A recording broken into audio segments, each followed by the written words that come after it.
Okay, today I'm taking a look at the VEVOR portable bandsaw. It looks like this comes with two bandsaw blades. You got instructions. And we have got our bandsaw. So it does come with some Allen wrenches, so if we need to take this guy apart, we can do that.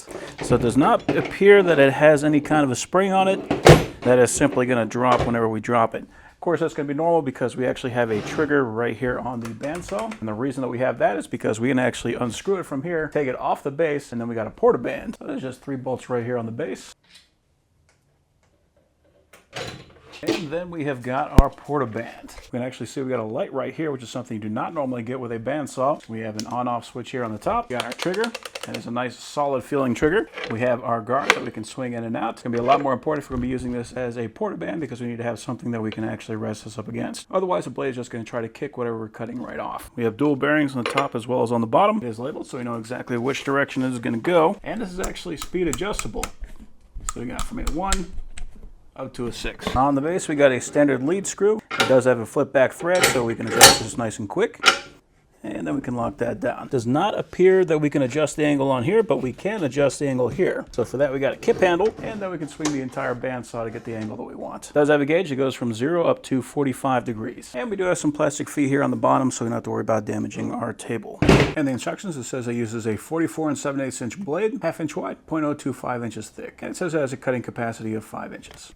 The blades that it came with, it says this is 1141, so it's 1,141 millimeters. And it's calling that an M42, that is 13 millimeters wide, 0.65 millimeters thick. And this is a 10 to 14 tooth blade. So it is kind of staggered, so it's going to make for a good cutting blade. It's got a couple of screws holding in the guard, and those are Phillips head.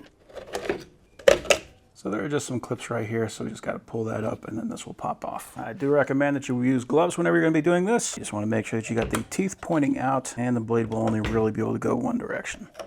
There you go. So you want to get it under the bearings and then wrap it around the wheels. Then we got our tensioner right here. So we're just going to pull that around. You can see when I move that, that actually pulls this wheel out. So we're going to spin that around until it locks. Now it's not going to be centered perfectly, but that's okay. As soon as we actually apply some speed to it, then it will align itself. But just to make sure, we do want to put the guards back on.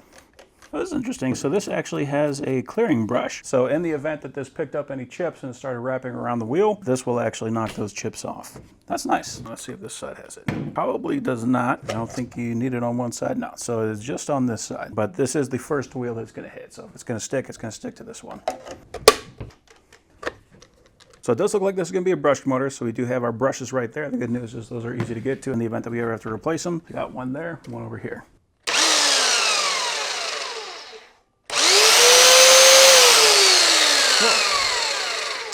Go ahead and slow this guy down. Oh, that's nice. Yeah, if we're trying to keep it cool, we want to slow that guy down, we actually have the capacity to do that with this. So this switch on top is going to be our light. So there's our light on, and we can see that is going right across the cutting path. That is very nice. So if we need a little bit of assistance seeing what we're doing, we can actually do that. So I'm going to push my guard down, and then there's 2 little bolts right here to lock that in place. I pretty much always run a bandsaw with the guard down. The only time you would want to take that off is if it's going to be interfering with whatever you're going to be cutting.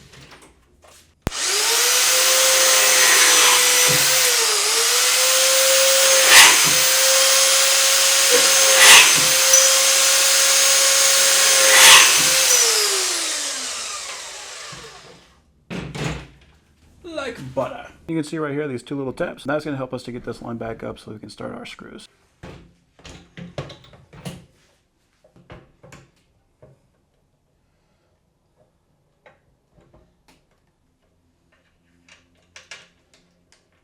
And because this is a kip handle, we can't lift that up to get that out of the way. The great benefit of having a setup like this is that we're going to be able to get those perfect 90-degree cuts much easier to be able to do with a standard portaband. We're also going to have a lot more control. Now, as we're keeping in mind, we are going to have to hold onto the trigger and pull this guy down. So it's going to act more like a chop saw, so you actually have to be mindful of how much pressure you're putting on it. So unlike bandsaws that cost 10 times the price, that have a switch right here and it turns it on, and then you just kind of let it fall. This one, you do actually have to control it. But again, this is 1/10 the price.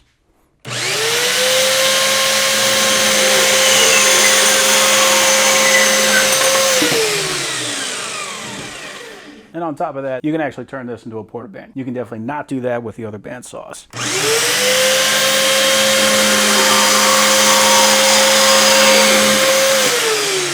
Beautiful. So yeah, bandsaws are one of my favorite saws. They can cut metal, they can cut plastic, they can cut wood. Basically anything that needs cut, this guy can do it. Having this style that also has the base attached to it really makes this thing a lot more useful. But having the capacity to be able to take this guy completely off and use that thing handheld, especially if you're working on like cutting up thick cables or anything like that, there are very few things that are better than a porta band. So this is an awesome setup. I'm very happy with that.